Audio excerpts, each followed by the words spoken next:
Subscribe dong. Subscribe tuh gratis, gak perlu bayar. Cepetan. Kalau gak subscribe nanti nyesel loh, ya. Iya.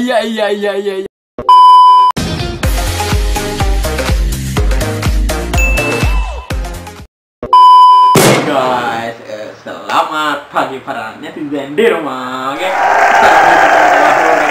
kembali bersama saya di channel Sugode Vlog.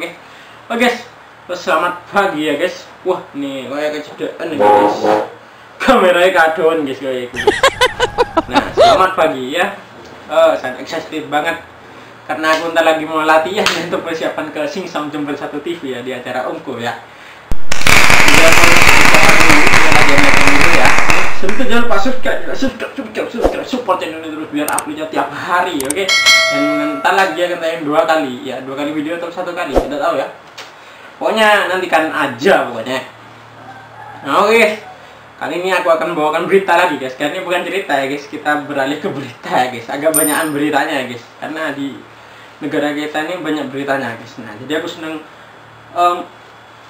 baca-baca berita juga ya biar kalian tahu juga gitu. Nah, ini salah satu berita luar nih guys, dari luar negeri ya guys. Tepatnya ini negara bagian tuh yang pucuk, bagian es, Greenland guys. Nah, Greenland. Sana tuh kan sangat dingin ya guys. Nah, ini judulnya guys.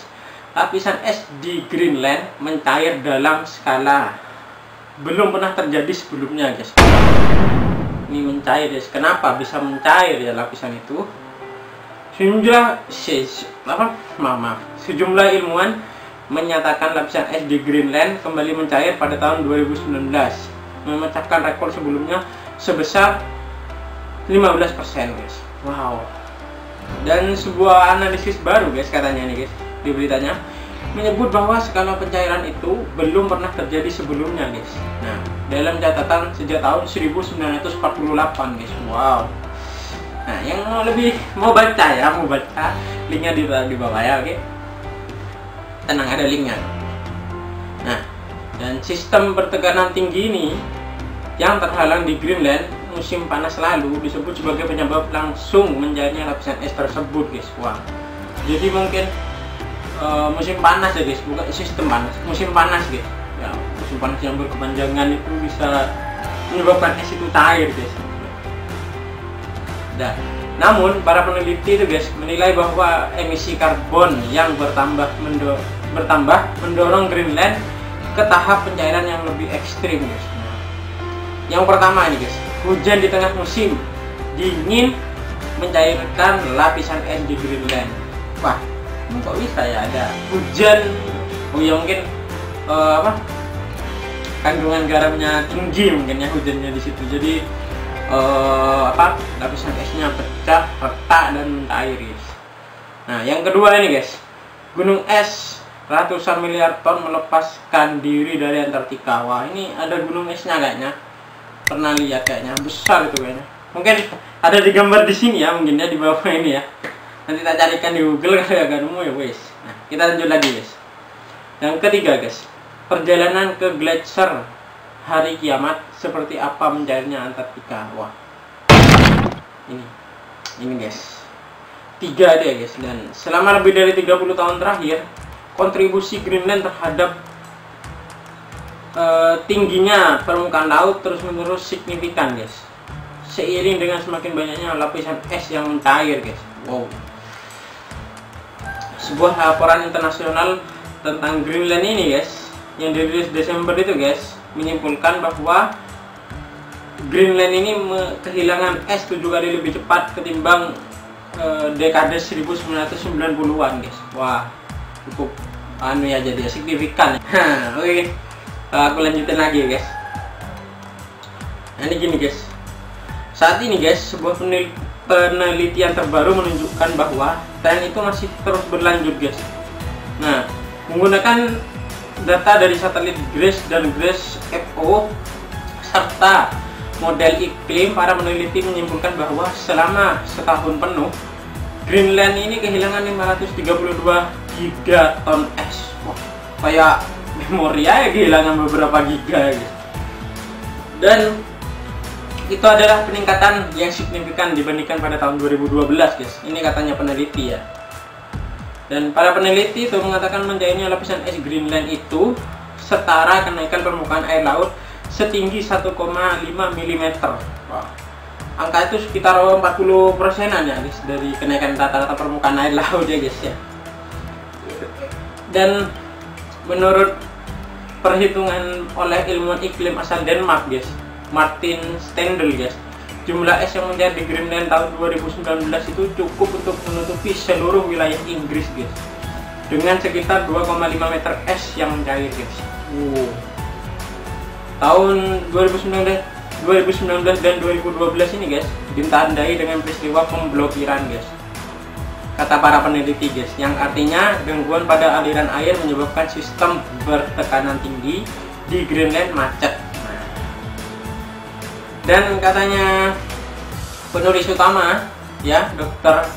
Ingo Sasgen dan Alfred Wegener Institut di Bremerhaven, Jerman guys, mengatakan kita tampaknya telah memasuki era pencairan yang semakin ekstrim di Greenland guys. Wah. Dan diperkirakan guys terjadi diperkirakan yang tahun 2019 dan 2012 akan terulang lagi guys. Dan kita itu tidak tahu persis guys katanya guys. Mungkin ada respon tersembunyi yang tidak kami sadari, atau mungkin yang tidak dijelaskan secara sempurna dalam model saat ini guys. Ini banyak sekali ya guys, ini langsung aku singkat aja guys. Ini guys, satellite image record of ice is meeting, ini gambarnya ada di bawah. Ini juga ya. Nah, dan meskipun di tahun 2020 nih terlihat kondisi rata-rata di Greenland itu guys, dampak keseluruhan dari hilangnya es yang terlihat dalam beberapa tahun terakhir dapat memiliki implikasi besar bagi orang-orang yang tinggal di daerah dataran rendah di dunia guys. Nah, kata Prof. Andy Shepherd itu guys dari Universitas Leeds, hasil untuk tahun 2019 menegaskan bahwa lapisan es telah kembali ke keadaan pencairan yang tinggi, sejalan dengan skenario pemanasan iklim terburuk versi LPCC atau IPCC ya. Wah, ini banyak sekali guys, ini langsung aku singkat ya. Pokoknya yang mau lebih tahu lanjut beritanya, linknya ada di bawah. Dan katanya guys, jika mencarinya es di Greenland terus berlanjut seperti saat ini guys, tambahan 25 juta orang bisa terdampak banjir setiap tahun pada akhir abad katanya. Dan Dr. Sasgen itu guys, Sasgen ini guys mengatakan bahwa perspektif ini mungkin benar, tetapi nasib Greenland masih di tangan kita guys. Dan dia berkata, tingkat kenaikan permukaan laut yang kami perkirakan dari Greenland dan risiko kenaikan permukaan air laut mendadak dari Greenland berkurang drastis jika kita tetap di bawah batas pemanasan. Nah, oke, aku lanjutkan lagi ya guys. Dan dikatakan lagi guys ya, Dr. Sasgen ini mengatakan lagi, pesan yang dibawa pulang adalah jika kita mengurangi CO2 dan kita mengurangi atau membatasi pemanasan global, maka risiko kontribusi besar dari Greenland dan waktu dekat juga akan berkurang. Nah, kalau mengurangi CO2 ya berkurang mungkin cairnya. Nah gitu guys berita kali ini guys. Telah banget udah gitu baca. Pokoknya yang mau lengkap lagi linknya taruh di bawah ya. Sekali lagi linknya ada di bawah di description box. Oke. Nah guys, gini itu dulu berita kali ini guys. Nanti aku akan memberitakan lebih berita-berita yang lebih menarik lagi ya guys. Soalnya banyak nih guys beritanya guys. Bingung aku guys sampai guys. Ya sambil pengetahuan juga ya. Biar tahu ya kayak apa gitu loh. Nah, ya guys, thank you for watching to this video guys. Saya Teguh Daily Vlog. Wassalamualaikum warahmatullahi wabarakatuh guys. Hari ini latihan guys. Oke, bye bye. Yeah.